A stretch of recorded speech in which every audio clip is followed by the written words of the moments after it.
everyone. Welcome to Lemon Live at 5. So glad that you could join us. We have a very special episode for you this evening. We want you to pay special attention to this one.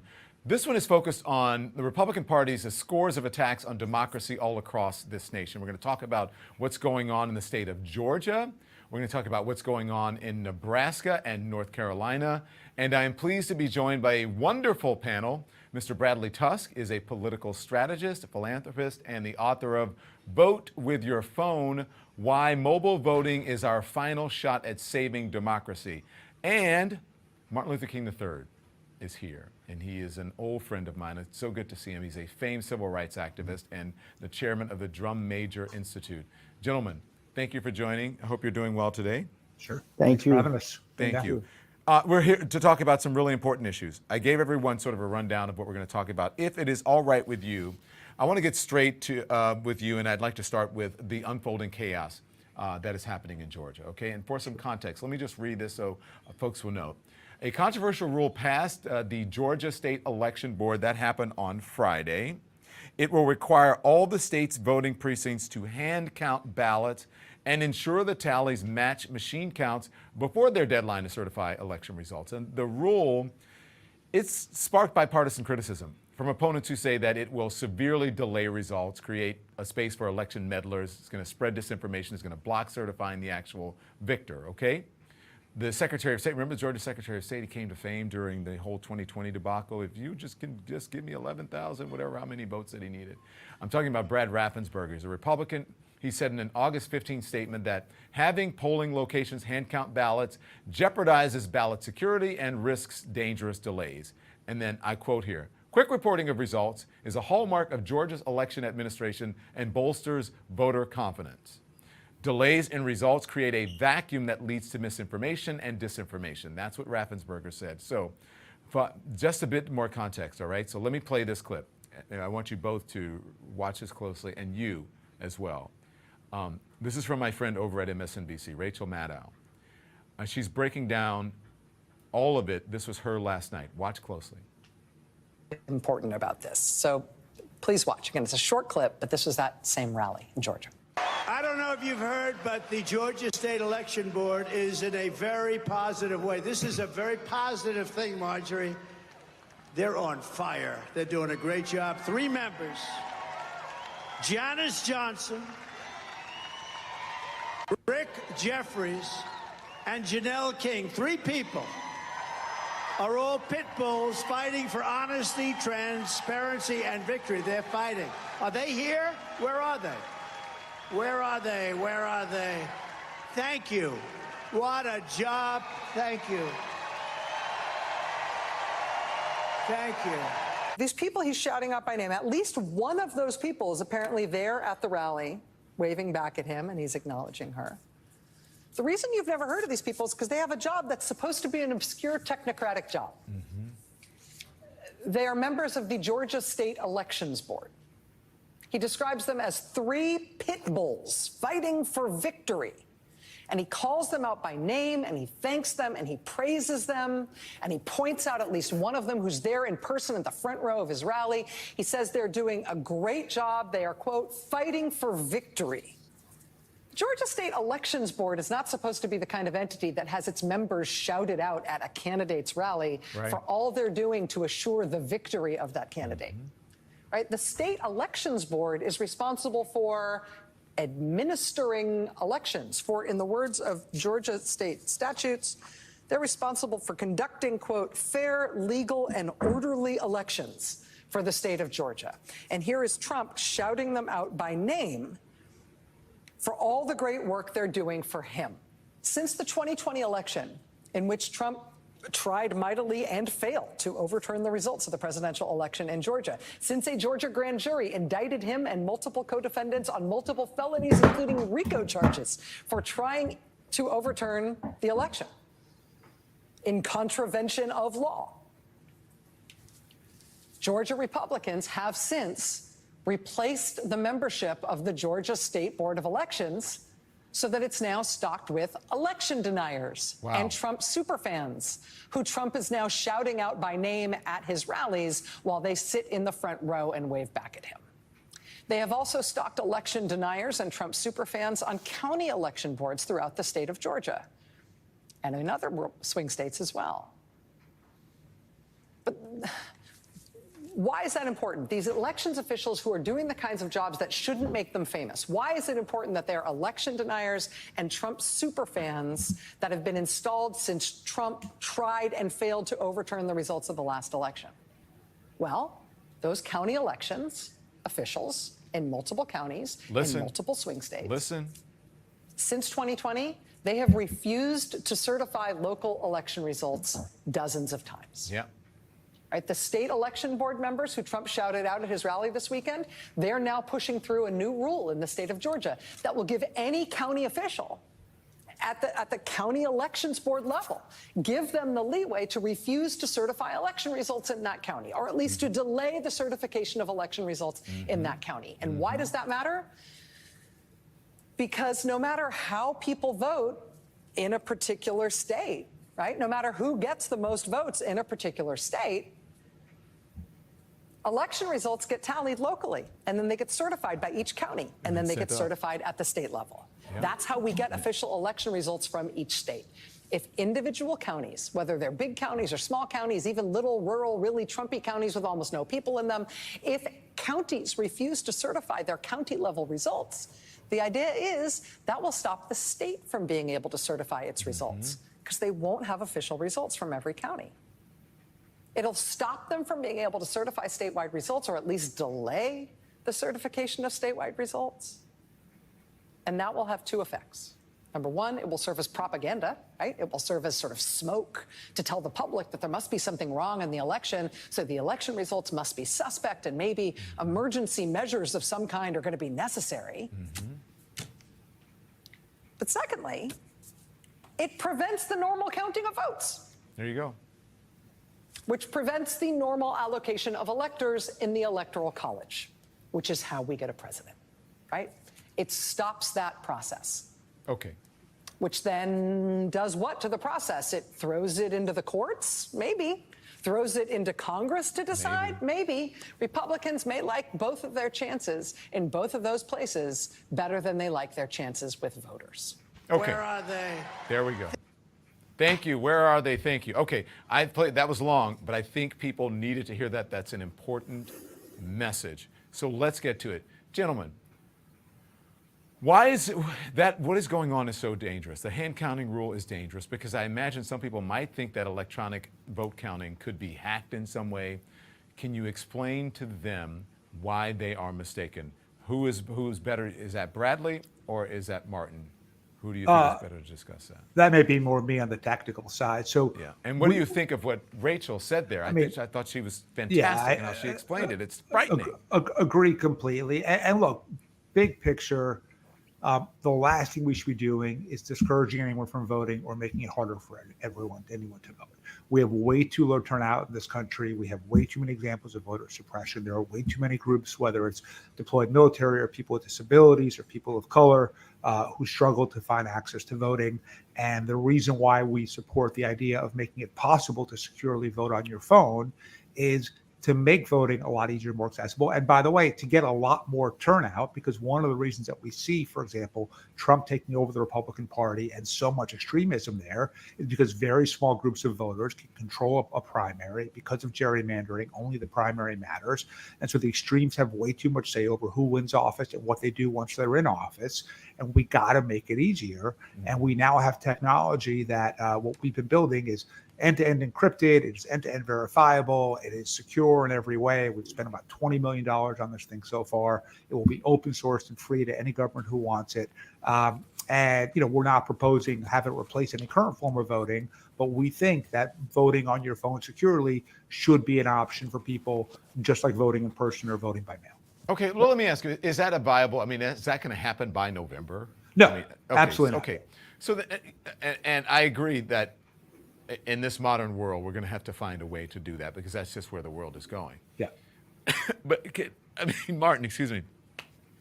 The dangers of what Rachel is saying there, and we've been talking about this and reporting, they're basically in plain sight working on the side of Donald Trump to steal an election this time without him even having to go and beg for 11,000 or whatever votes?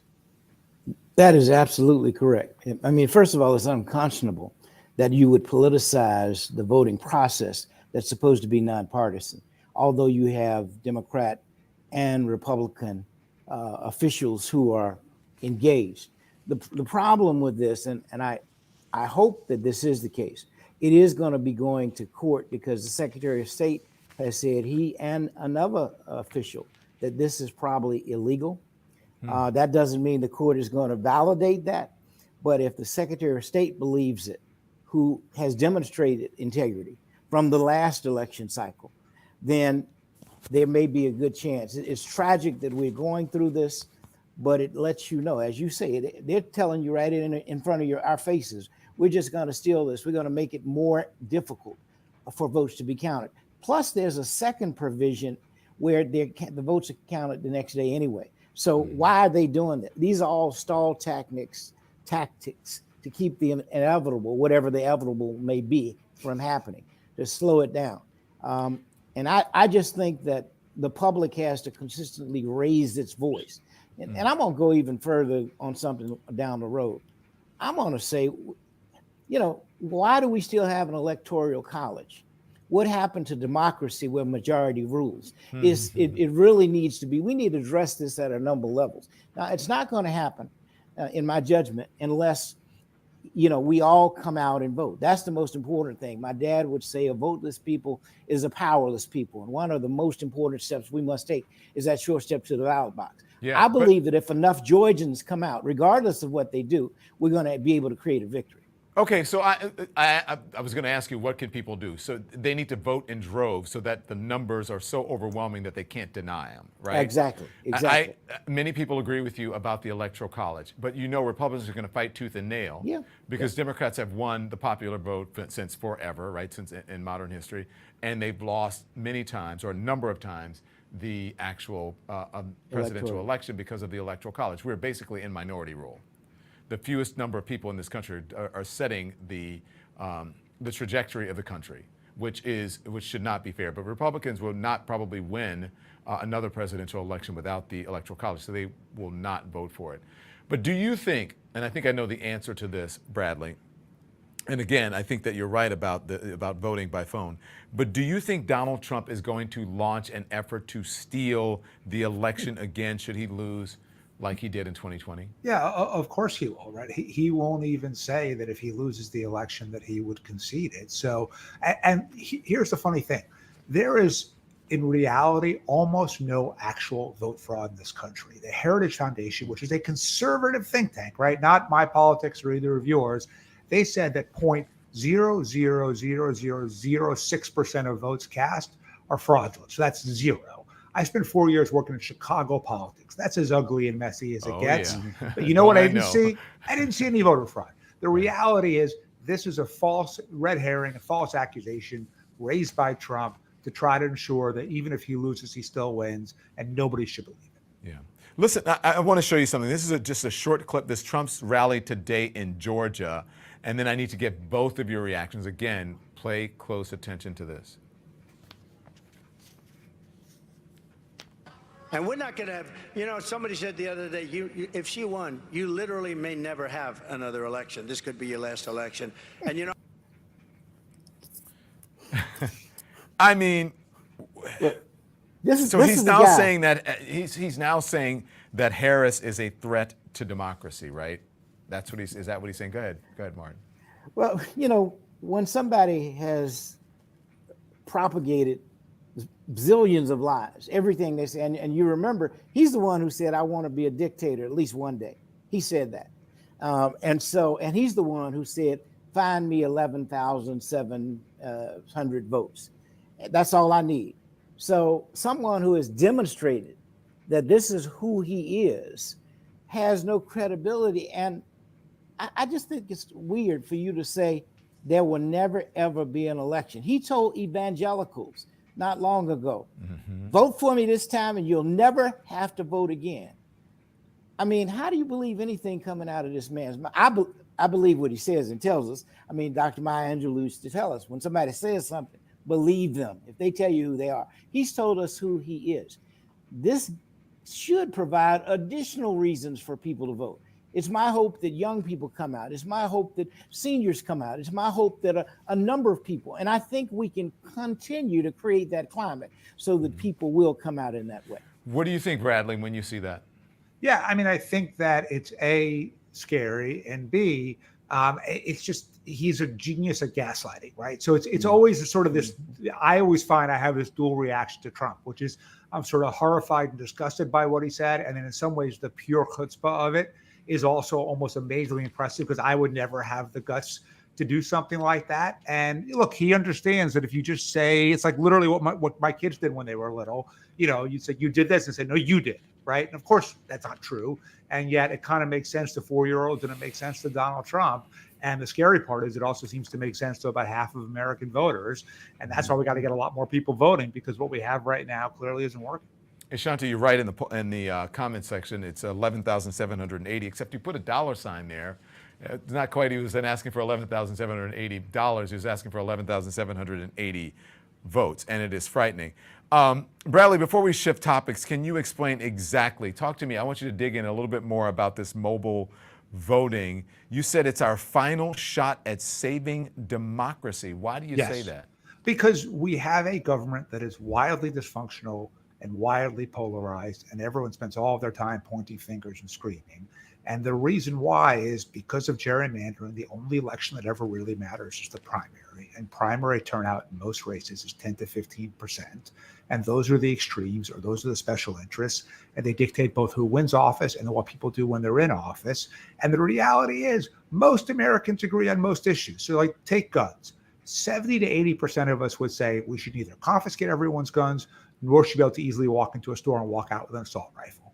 But that 70 to 80% don't vote in primaries, so their opinion doesn't really matter. And that's true on immigration and climate and housing and so many other things. But we got to get people to vote more. We all have this tool in our pocket that would enable us to vote securely, and it's time that we let people use it. And so that's why we've been pushing for mobile voting. That's why we've been building secure mobile voting technology. That's why we're going to run legislation in cities all over the country next year to let people start voting on their phones in local elections, school board races, city council races. Let's see if it's working and kind of build from there. Yeah. Listen, there's someone that just on T. Cassie says, Don, it's very disrespectful for you to scroll your phone while interviewing your guests. Please respect your guests so that we can do the same. So here's the thing. I wouldn't be able to read your comment if I wasn't scrolling on my phone. No offense taken on this end. end. This is a show that we call Live at 5 because we want to get viewer feedback. So, I mean, come on, get real, all right? And think about it. Think about things before you send the comments, okay? So I am looking at this so that I can read your comments and give to our guests what you're thinking about this. There's someone I thought it was very interesting. It says, Azonia C., this is for you, Martin. I worked on the Board of Elections in 2016 when he first ran, meaning Trump. The map started bleeding red before we even collected all of the ballots for those locations. The older black ladies just began to cry. We could be faced with that situation where the older black ladies and a lot of other people, Martin, will begin to cry if they start stealing elections and if people don't do what you and your father say, and that's get out in droves. There's no question about that, Don. I think that here's what we see happening, and the question is whether or not enough people will certainly engage. There's a real opportunity here. And I think it really is about protecting and expanding and saving democracy. And one candidate talks about democracy and helping families come from poverty to the middle class and being lifted up more. And the other candidate talks about giving tax breaks to the rich, who he happens to be. Now, it's crystal clear, but maybe it's not crystal clear for everyone. And so our job is to make sure that enough young people come out, enough people just in general, because what I know is if people come out, we will see those who are elected to office representing the interests of the people, not representing the interests of the super corporates and all that. Right. And I just, my view is I'm doing all that I can to encourage people to vote. And I am obviously a supporter of the vice president and Governor Walz. And I know that they can win. I just know it takes participation. That's the only thing that I'm not sure of. And for example, if there's a significant turnout and the vice president is able to win, becoming president, then whatever Donald Trump does is irrelevant. If it's a close election, he'll have us in court forever. That's what I'm praying for not to happen, a close election. I want to play another piece of sound. This is from one of Trump's rallies today. This is him talking about legal Haitian migrants in Springfield. Here it is. Left-wing nonprofits to inundate Pennsylvania communities, changing the character of small towns and villages all over our country and changing them forever. They will never be the same. They will never be. Do you think Springfield will ever be the same? I don't think. The fact is, and I'll say it now, you have to get them the hell out. You have to get them out. I'm sorry. Yeah, you got to get them out. Okay, so listen, he smears these people with blood libel, right? He terrorizes their town with bomb threats, and now he is threatening to send them, legal immigrants, by the way, back to Haiti, or as he said last week, to Venezuela. What is the danger in that, Bradley? I mean, there's a few dangerous things. The first is that you're demonizing people who didn't necessarily do anything wrong. But the second thing is, and just for the Trump supporters watching this, if you are on Social Security or Medicare, or your parents are, or your grandparents are, we need a lot more taxpayers to put money into the system to keep paying for this, right? We have a shortage of millions and millions of open jobs in this country, in construction, in nursing, and hospitality, that desperately need more workers. So business needs it, and our tax dollars need it, and we need millions of more people here legally paying taxes. And you can sort of debate the best way to get them here. But ultimately, when he sort of says we've got to get them out, that is literally the opposite of what our senior citizens need, of what our businesses need, of what our government needs. And it's just nonsensical. Martin, look, this country is made up of many immigrants. Some of them, people who immigrated voluntarily, some people who were brought over on slave ships, right, who came here involuntarily. I hate that term, real Americans. The only real Americans are Native Americans, right? The folks who were here from the very beginning. Right. What is the danger in this kind of talk? And it seems to be working certainly for the MAGA folks and among many Republicans in this country, and actually, quite frankly, some Democrats. What is the danger? Division always creates poor results. It is what he is doing and has done and continues to do is not sustainable. Anyone who has an iota of sense, I don't know what an iota is. My mom used to talk about it, but it's a very small denomination. So anybody who has an iota of sense understands that this rhetoric cannot sustain our nation. We've got to turn to each other, not turn on each other. Mm-hmm. We used to have civility in the political space. This candidacy has basically destroyed civility. We got to it's not gone. It's got to come back. That is who America is. We are so much better than what we're allowing to happen by one candidate propagating all of this hatred and division. And people don't want to talk about it because, unfortunately, people have tried to kill this person. But, at one level, somebody would say, if you are propagating hatred and violence, maybe that might come back to you. None of us want to see. Thank God nothing has happened to him physically, although attempts have been made. But why is that happening? We need to investigate. You can't continue. You do see it from time to time. My dad only propagated love. He was gunned down. He was assassinated. But it was rhetoric that did that. In 1958, he was stabbed on September 20th, last Friday. Last Friday, I did an interview, by the way, with your former employer, CNN, with Blitzer, about the gubernatorial candidate in North Carolina who is propagating hate and division. After Dad was stabbed on that day, 66 years ago, the next day he talked about this dangerous rhetoric. And that's what created the climate for this woman to come up and try to kill him. Thank God he did not die. He was able to talk about that. I'm saying 66 years later, that same kind of rhetoric is poisoning our nation. I believe in positive energy. Even if you don't agree with me, we've exhibited. I mean, Republicans and Democrats have worked together for years. They don't always agree. They disagreed without being disagreeable. We cannot sustain a climate that's just disagreeable. And if you don't agree with me, I'm going to say something that denigrates you. That's not who we should be. We are better. Can I God ask you created a better something, country. Martin? I hate to cut you off. Both of you, real quick before I move on to this next thing. Do you have the whole thing where he said, hey, listen, the Democrats are threatening my life by saying that I'm a threat to democracy. They're the ones who are spouting and causing these acts of violence against me, and they should stop saying it. Do you think that the Democrats are equal to Donald Trump in hateful rhetoric, in hateful violence-inspiring rhetoric, Martin? I don't know that I would agree with that at all. I do think that any of the rhetoric can be dangerous, but the Democrats are not personalizing and saying Donald Trump is a bad human being. Maybe there are some people who are saying that. I mean, he personally talks about people. You're talking about putting people out of a country, collecting up all the immigrants. We have a serious immigrant problem. But guess what?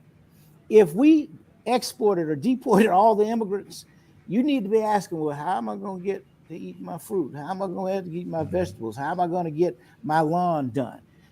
These jobs have been there for years. And if you wanted them, why didn't you go after them then?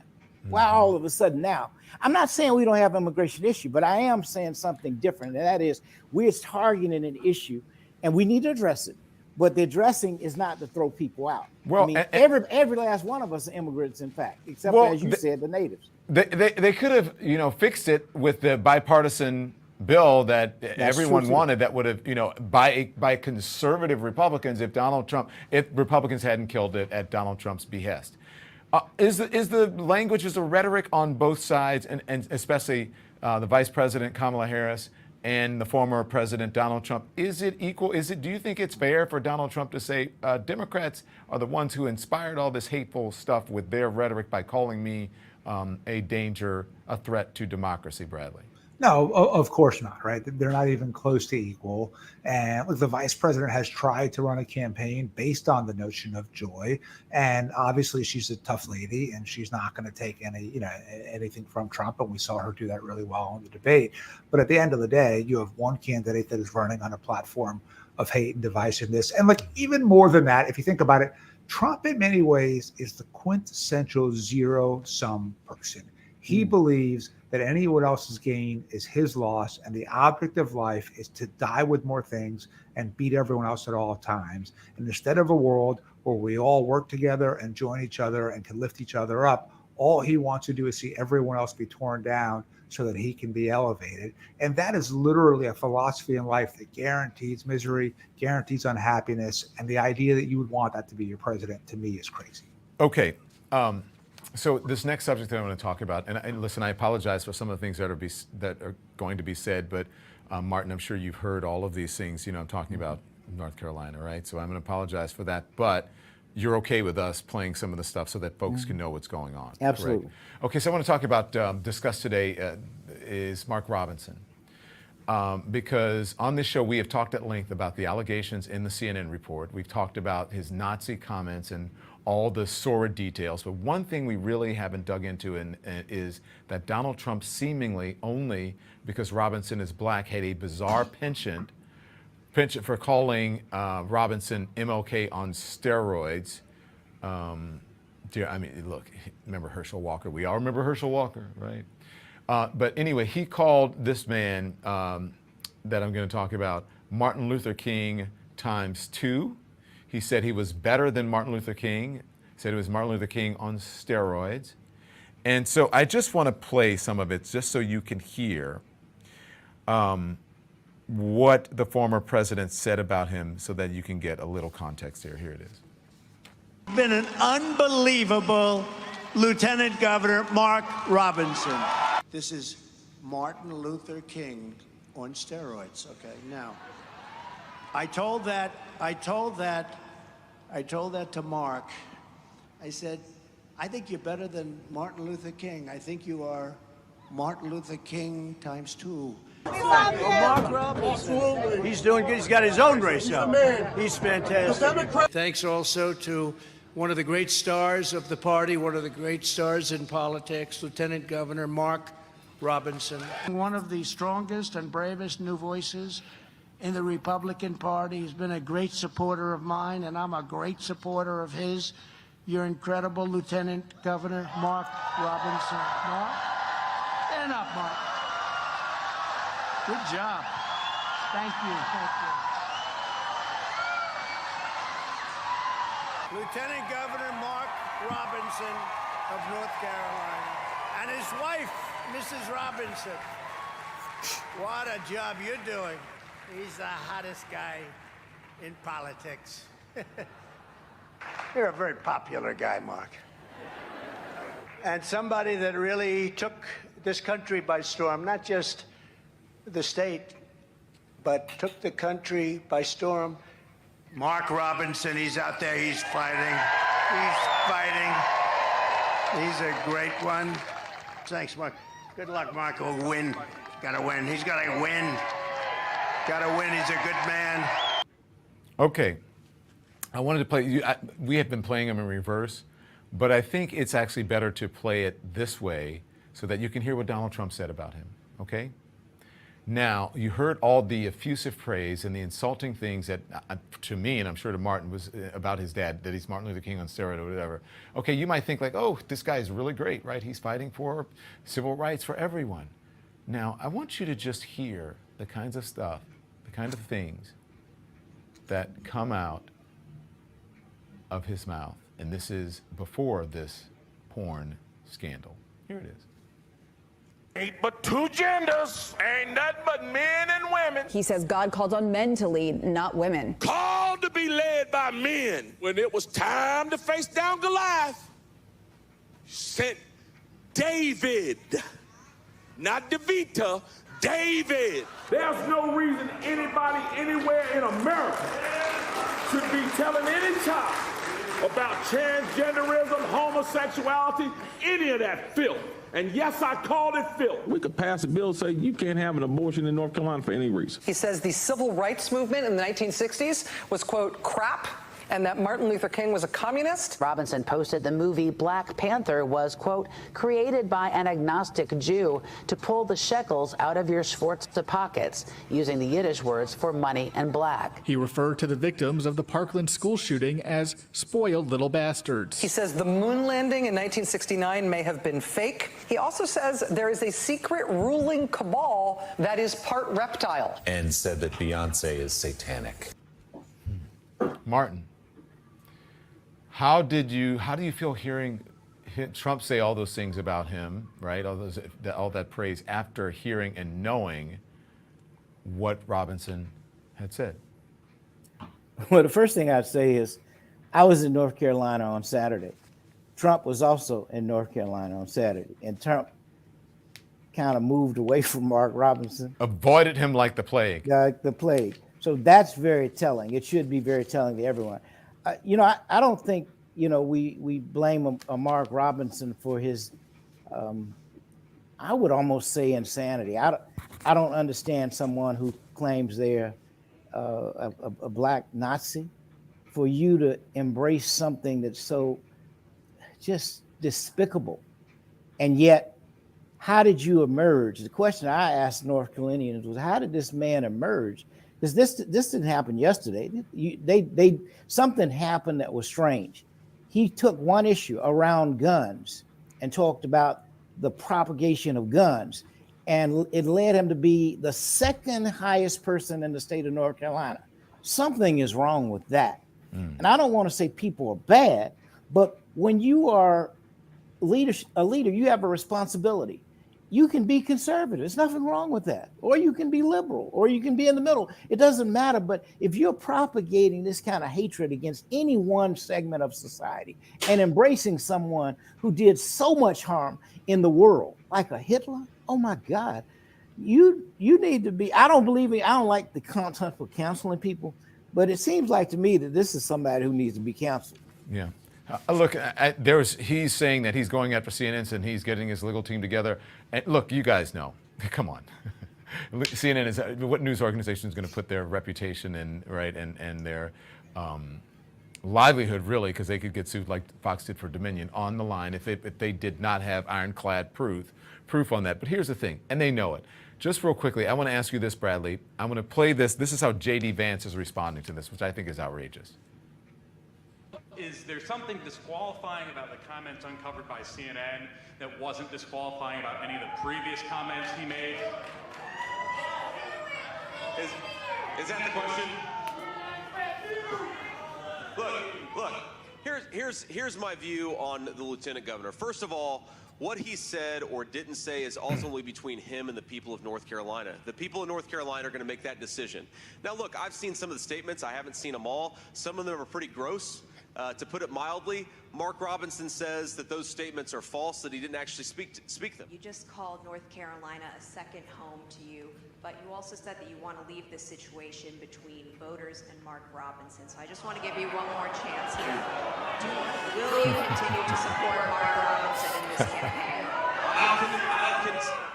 Look, I'll continue to support the people of North Carolina. That's what my job is as their next vice president. Senator Kit Maher, I just want to clear up, does a Trump campaign still endorse Mark Robinson? And number two... But look, on the Mark Robinson question, Kit, you've heard me answer it now 2 times. I've been asked, I think, 5 questions. Now, three of those questions have been about what Mark Robinson did or did not say 20 years ago on a message board. As I've said, that is Mark Robinson's case to make to the people of North Carolina. Okay, here's the thing. That's not really what it's about. It's also the stuff about what he said that we played previously, Bradley. So then, and he knows. They know. Quickly, can you tell us, what do you think of that, Bradley? I mean, look, we already know kind of what Mark Robinson is, but I think what this really says is a lot more about J.D. Vance. And, there's that saying, when you stand for nothing, you'll fall for anything. Yeah. And I think that's the challenge with Vance. This is a person who believes in nothing but his own ambition, and therefore will justify anything, say anything to get power. And hopefully people see through that, because putting this guy in a position where in the vice presidency and then perhaps, the likely nominee in 2028 would be incredibly dangerous for all of us. And so, hopefully we can all see through this. He is a fraud and he should be embarrassed. Bradley Tusk, Martin III, thank you, gentlemen. Thank you for having us. We really appreciate it. You be well and safe, and give my regards to your family, Bradley, and of course, your family. And tell Bernice I said hello, okay? I will, Don. Thank you. Thanks so much. Thank you, Don. Thank you. Thank you, guys. Hey, so much for watching. I got to run. I can't really get into the comments with you today since someone, chastised me for looking at my phone. I'm kidding. So anyway, I appreciate you joining us, and I'll see you tomorrow morning at 10. Thank you. Bye-bye.